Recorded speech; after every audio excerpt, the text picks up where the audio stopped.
Hello YouTube, Dave here again. Today I'm going to be doing a top 10 video because I've got to be honest, it's been a while since I've really been working on videos, and sometimes just to get back into the groove you need to do a few things that are just kind of fun and simple and easy to put together. There's been a lot of stuff that's been going on since we got the house, so I just thought this would be kind of a fun video to do, and I want to do some top 10 lists for some other versions as well coming out here. Last year, I think it was, I did a top 10 second edition Pathfinder books, and I really loved doing that video. So today, as the title states, we are taking a look at my top 10 favorite old school D&D books, or products, I should say, in my collection. By old school, I'm referring to first edition, second edition, and like BX or BECME.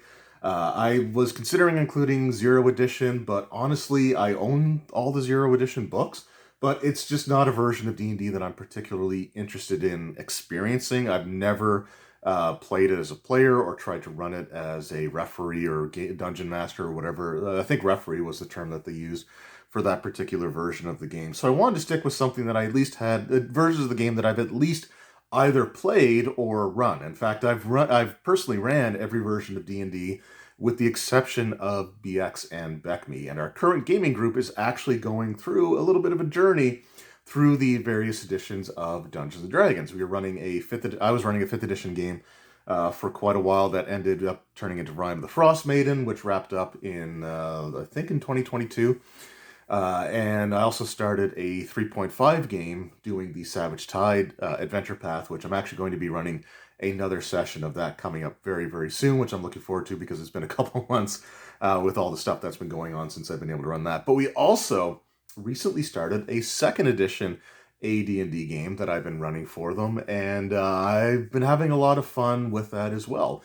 So with that, some of the players in our group have never experienced things like 3.5 or second edition AD&D or fourth edition or even first edition. So we're going to go through basically all those versions of the game and not in any particular order. I think fourth might be the next version that I run a short adventure for, just so that, the group can say that they've done it. But yeah, so I'm going to be doing a top 10 third edition books in my collection, a top 10 fourth edition books in my collection, and I will be doing a top 10 fifth edition series of books, as well as, why not, a top 10 Starfinder books as well. So there's going to be a whole bunch of those lists coming just because, again, they're fun to work on. So it's fun to think about.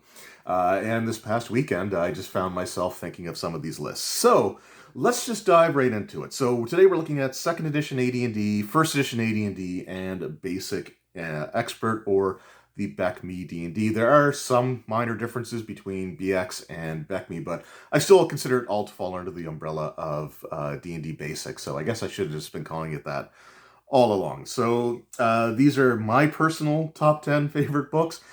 Some of these will have more sentimental reasons than like me actually liking the book itself. And some are just because I never thought in a million years that I would ever have them in my collection. But let's just go through and see what we got here. So coming in at number 10, we have the second edition AD&D Player's Options, Skills, and Powers book. Now, the Player's Options series, from what I've gathered from seeing some people discussing it online, was kind of a divisive part of D&D, and for me at least, this is what I consider to be the true version of D&D 2.5. Some people believe it's just the black covered books that came out, but I always thought of the like 2.5, to think of it back in those terms. I always thought of it as like the Player's Option stuff, because it does fundamentally change the way that the game is, the way the characters are made, the way that abilities work, stuff like that, versus the black covers just being sort of an updated printing and reorganization of the books. Anyway, the reason that this book is on the list isn't because I love the book itself, but it's more to do with the memories associated with it. Now, I've stated before that I don't have a ton of really positive associations with second edition AD&D, which is something that I have been aiming to correct with my current gaming group and going through and running some second edition AD&D. And I've been having a really good time doing it. However, it's not to say that all of my experience with second edition was necessarily bad or like things that I don't have any sort of fondness for. And this book is partially responsible for one of the few just like things that I remember with a little bit of nostalgia when it comes to my early days running second edition AD&D. So I had a player who made a character using the Skills and Powers book, using like the weapon mastery abilities, and was focused on punching and wrestling. But that's not the part of the character that I necessarily remember the most. I do remember that the character was made using this book, so they had like the attributes were broken down further. For like strength, you had like muscle and I forget what, and fitness, I think, were the two things for that. So he had like all those sort of substats sort of things. But the thing that I remember most about that particular character, a dwarf by the name of Thurbin, I'm bad with names, but I do remember Thurbin the dwarf. And what was great about this character is the player and I worked on this cursed magic weapon that was known as a dwarf thrower. Not a dwarven thrower, like a weapon that if a dwarf throws it has special bonuses, but it was a throwing axe that if any other race ended up picking it up and using it, it simply counted as a +1 projectile. However, the person that made it had a particular disdain for dwarves, and if a dwarf picked up and tried to throw it as a thrown weapon, instead of the axe being thrown, the axe would simply stay where it was and fall to the ground, but it would end up throwing the dwarf as if the dwarf were the projectile, and now your dwarf is the +1 thrown item. So he would use that basically to sort of whip around the battlefield and punch and wrestle and do all these terrible things to the enemies. And it's the character, like, I'm making no allusions to the fact that the player made this character to be as broken as possible, but I still just cannot help but like think back and kind of smile at the idea of this dwarf for like trying to throw an axe and then the axe instead throws him. So yeah, just a really fun memory from a period of time where I don't have a lot of fun memories with second edition AD&D. So for that reason, this book had to make the list. So that was number 10. Coming in at number 9, we have, for first edition AD&D, we have Unearthed Arcana. But not just any version of Unearthed Arcana. We have this particular version of Unearthed Arcana. So there's a story behind this book that I have gone over in some other videos in the past and part of my attempts to get the Rules Encyclopedia.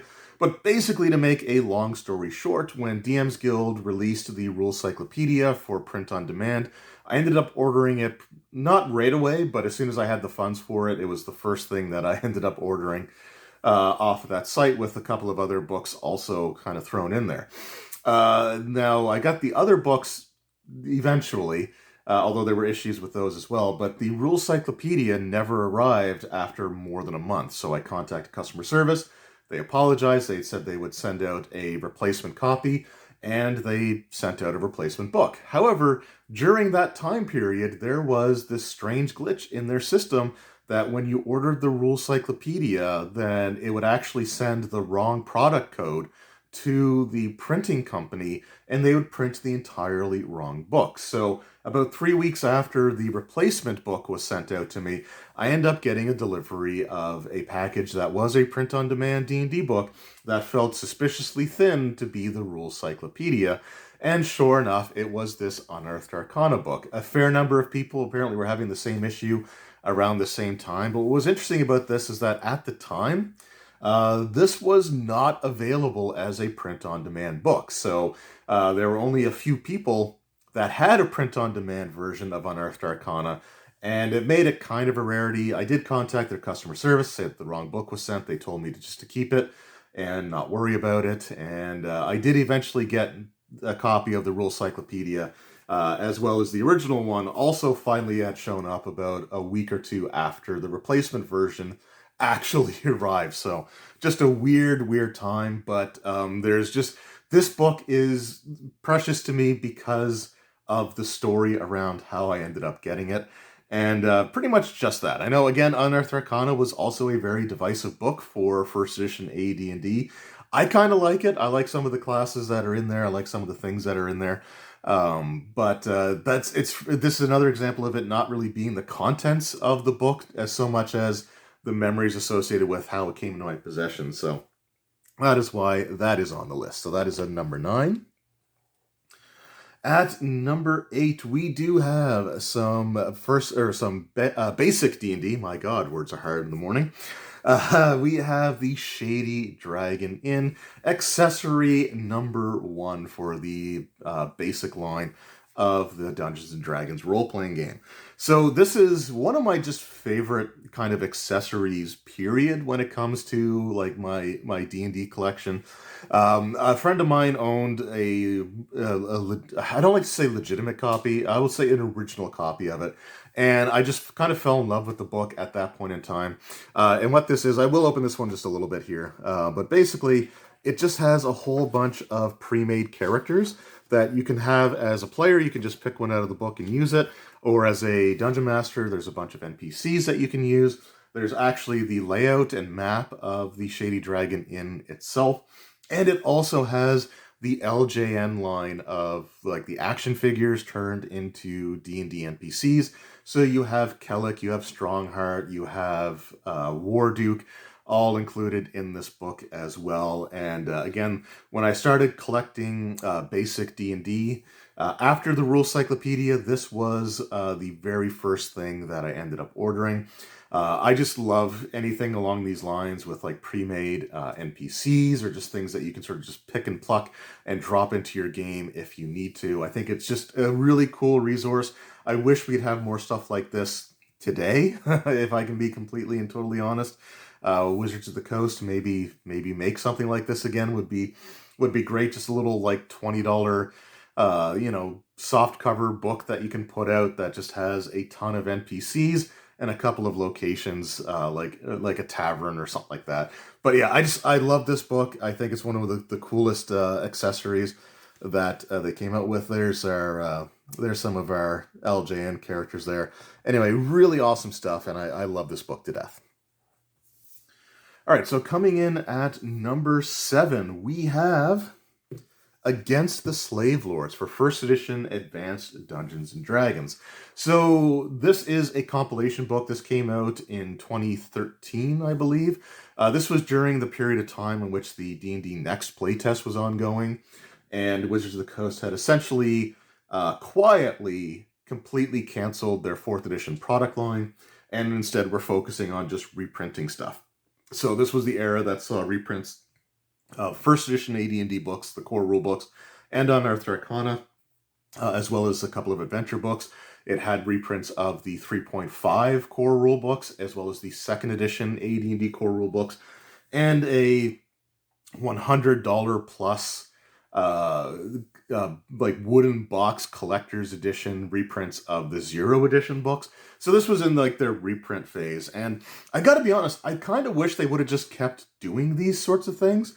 Even with like 5e out, if you were to just do some reprints of some classic books from various older editions, people would absolutely snatch them up.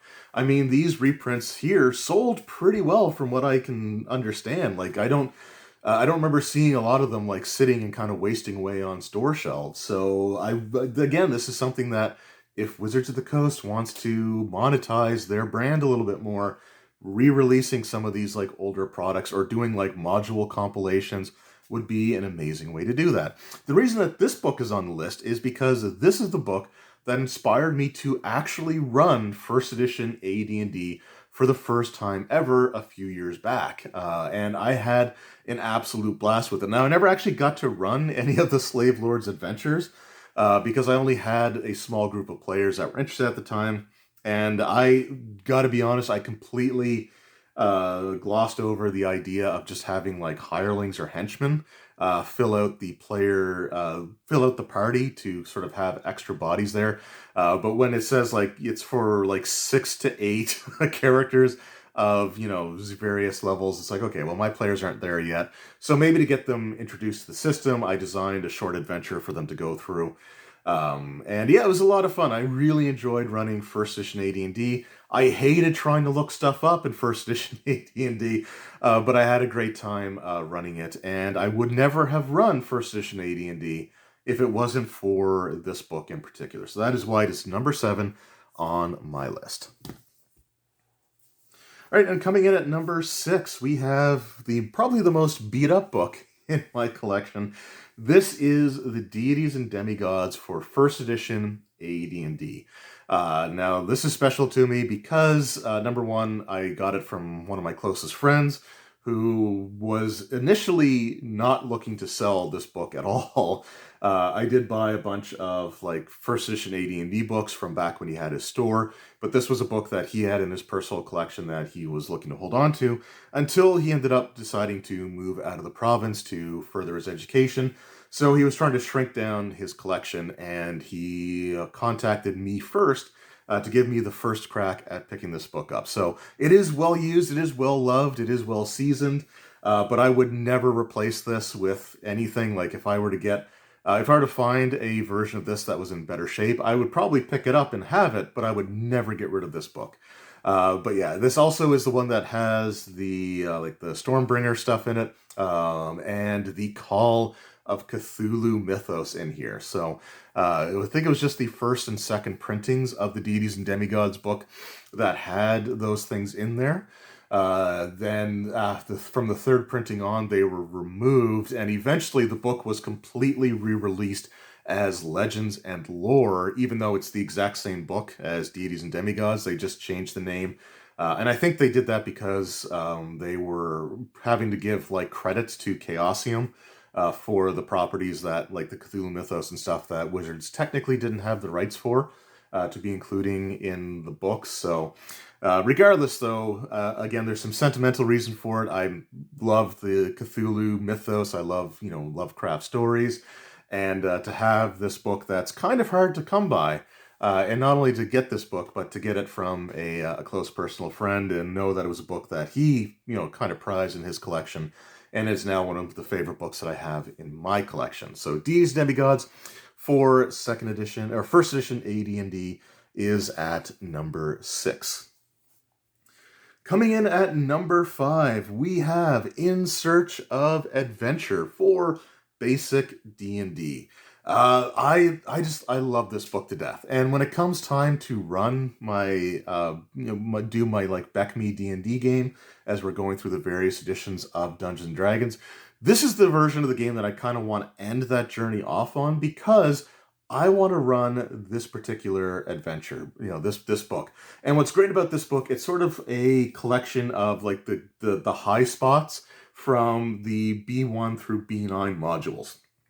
It's not full reprints, it's not a full recreation of every single one of those modules, but it is like their greatest hits. And what's cool about it is because the original modules were more or less standalone, like they could be run they could be run together if you wanted to, but they were just sort of like their own standalone adventures. But this book actually converts them into an actual like ongoing story that can develop. And I know that like 9 modules seems like a lot for first through third level characters, and it is. But the great thing about this book is that you can actually play through it multiple times and have different experiences with it, because decisions that the characters make early on actually influence where the next part of the adventure takes place in. So you can actually have the players make different decisions after playing Threshold and either do Rahasia, Elowin's Sanctuary, or Caldwell's Castle. And you could have the group play through a second time with a different batch of characters and make different decisions and go down different parts of the flowchart. So they can have very different experiences. And just, again, the idea of taking unrelated modules and turning them into an actual, storyline, I think is really, really cool. And this, again, is something that also fueled my fire for wanting to do this like exploration of the history of D&D with my group. And this is a book that I absolutely want to run. So that is why it's at number 5 on my list. Coming in at number 4, we have the book that I finally ended up getting after getting the wrong one sent to me in the print-on-demand saga that was the Rules Encyclopedia. So yeah, I absolutely love this book. And as soon as I saw that it was available on print on demand, I saved up my money to be able to order a copy of it. And again, I love this book. I wanted to have the Rules Encyclopedia for a long time, but it was one of those things that was ridiculously expensive. Like, I was seeing copies of this on eBay going anywhere from like $100 for a really beat up looking copy up to like $600. Now, when I give these values, I just want to state I am Canadian and I was on ebay.ca because I deal in Canadian dollars. So the US prices would definitely be different, but it was still a ridiculously expensive book and something that I never thought I was going to be able to own a copy of. So when the print-on-demand version came available, I absolutely jumped on it as soon as I could. And yeah, it took, if I stop bumping the table there, it took a while to get. It was definitely a journey, and it was a print-on-demand book that made me work for it. But man, I absolutely love this, and I can't wait to run it, and it is one of my favorite books, not just in my old school D&D collection, but one of my favorite books in my D&D collection, period. So the D&D Rules Encyclopedia is number 4. There we go. I can count. Coming in at number 3, we have for 2nd edition Advanced Dungeons & Dragons, we have the Monstrous Manual. No particular version of the Monstrous Manual. I do have like the binder here, just off to the side. It's actually within reaching distance. So I do have like the Monstrous Compendium Volume 1 for 2nd edition AD&D. But yeah, I just absolutely love this this book. But it's not just because it's a book full of cool monsters, and it's not just because this white covered version is one that I've never seen before. Until like my mother-in-law actually saw someone was selling it locally where she was, and sent me the listing, and it had the Dungeon Master's Guide, the Player's Handbook, and this white-covered version of the red logoed AD&D Monstrous Manual. So there was like a white-covered version with the blue AD&D logo for 2nd edition, like this one here, there. So there was a white-covered book wasn't like completely out of the ordinary for me. But to see one with the red logo, like the post relaunch of 2nd edition, just seemed kind of weird. But that's not why we're here. As cool as this book is, as interesting and unique as it feels, at least to me, the reason that we are here, the reason that this book is on this list is due to one thing and one thing only. Well, majorly. I shouldn't say only. But it is the fact that this is the book that introduced me to what is now my favorite creature of all time, the Beholder. The entry on Beholder and Beholder kin with these images, these really just bizarre looking creatures, their breakdown of how like their society functions with like the Hive Mother and like the directors and the overseers. Just these bizarre looking creatures. I just couldn't help but be enamored with them. And I remember there were times I would just be flipping through the Monstrous Manual because I was bored or just for something to do. And I would always find myself just staring at these pictures and just falling completely in love with this, admittedly, what should be a really kind of goofy design. But man, I just absolutely love these monsters. And it's because of the 2nd edition AD&D Monstrous Manual. So that is why that is number 3 on my list, because it introduced me to what is now my favorite monster of all time. So that was number 3. Coming in at number 2, we have the Birthright campaign setting box set. Now, I've got to be honest, I haven't actually spent much time looking through this or reading it or anything. I did do an unboxing video after I found it, but Birthright just always seemed like one of the more interesting versions of like the experimental 2nd edition AD&D campaign settings that they were kind of pumping out at a somewhat alarming rate. But the idea of you sort of like being the ruler of a nation and having to balance that with like traditional adventuring just always seemed like a really kind of cool concept. But I had never seen the campaign setting in the wild before, and when it comes to box sets, for the most part, they can tend to be pretty expensive. And I left the price tag on here for a very specific reason, because I felt that $20 for a box that's in pretty good shape for what it is, and being kind of an obscure setting that I don't think there's a ton out there compared to like other more popular settings. He easily could have charged, double that or more, and probably have still sold it. But the store Strange Adventures in Halifax, on his Facebook page, he just said, "Oh, I had some things traded in," and there was a picture of this, and the picture was uploaded like. It said like uploaded like 1 minute ago, and I immediately messaged like, "Yeah, I would love to have that. Could you please hold it for me, and I will be right there." And I just remember I immediately jumped on the bus, and took a while to get there, but man, it's one of those things that, I never thought I would have it. I never thought I would ever come across it. So to actually find it in the wild, in good shape, and for a reasonable price, I just absolutely had to jump on it. So it's just a situation where it's still kind of shocking to me that I have it, which is why it's on this list, and why I ranked it kind of high. Part of the reason why I ranked it kind of high is just because I didn't want to stack the other books on top of it, and I don't have a ton of table space here. But yeah, this is just a really cool find. One of my favorite finds in the wild that I've ever made in my years of collecting. So yeah, absolutely love this, and it is a major part of my collection. It came polybagged, and it is staying polybagged because I don't want anything to happen to it. So that is why this one is at number 2 on the list. It's what I consider to be my biggest in the wild find in 23 years of collecting. So that was number 2. So what is number 1? Well, number 1, this is probably something that some of you may probably have been able to guess if you watch some of my other listing videos that I've done in the past. But number 1 has to be this box set of the basic set of Dungeons and Dragons that was sent to me by Bill from Roll Stats, a great friend. A great person to have in my gaming groups. I love running games with him in it. And this is one of my top prized possessions in my entire collection, along with my 0 edition books, along with that Deities and Demigods book, along with the Rules Encyclopedia, that an original copy that someone had sent to me. But this is one of the top prized possessions in my collection.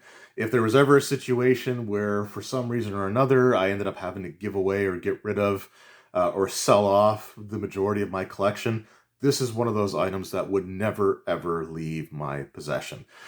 So I will just take open up the box here. Another thing that's just so amazing about this, and I still can't believe he sent me this, it actually includes the original dice, still in the original bag, never used, and the original crayon that used to have to rub across the numbers to get them to show up on the dice so they could be read easily. It also comes with the catalog and some really mint quality condition books for the basic rules and Keep on the Borderlands. And actually recently, a friend of mine was looking to get sort of back into Basic Expert, and I had a much more well-used, or a little bit slightly more beat-up copy of the basic rules and the Keep on the Borderlands. And it's like, I don't need duplicates, right? I do not need duplicates of those two. And he was someone that was looking to get them in his collection. He was feeling a little bit nostalgic about BX D&D. So I was like, here, you come and get them. They're yours. But yeah, this number 1, and it has to be. If I were to do like a top 10 list of everything in my collection, and what they mean to me, which I think I did, and I'm pretty sure this was, if not number 1, it should have been. But this is one of the most prized possessions in my entire collection. So for that reason alone, it had to be at the top of a list. But getting, a really cool, again, hard to find item from a good friend, it really does mean a lot to me. So those were my top 10 old school D&D books in my collection. Old school in this case, just encompassing 1st, 2nd edition AD&D and BX or BECME, basic D&D. Let me know in the comments below, though, what are your favorite old school D&D books, if you are from that era, or if you've gotten into those versions of the game, or just let me know in general, what are some of your favorite role-playing books that you own in your collection. I love reading your guys' comments. Some of the things that you have is absolutely amazing.